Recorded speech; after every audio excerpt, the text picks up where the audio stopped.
Augustine காப்பான் அவர் சொல்றார், காசே நமது கடவுளாகிவிட்டது, கடைகளும் சந்தை வெளிகளும் நமது கோவிலாகிவிட்டது.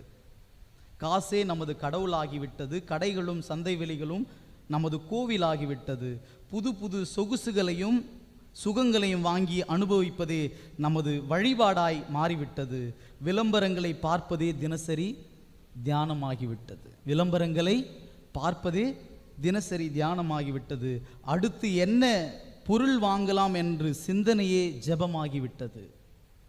கடை வீதிகளும் சந்தை பொருளாதாரமும் நமது ஆன்மீக வாழ்வாக மாறிவிட்டது என்று சொல்லி இந்த விவிலிய மறையுரை எழுதுகின்ற ஆசிரியர் சொல்லுகிறார்.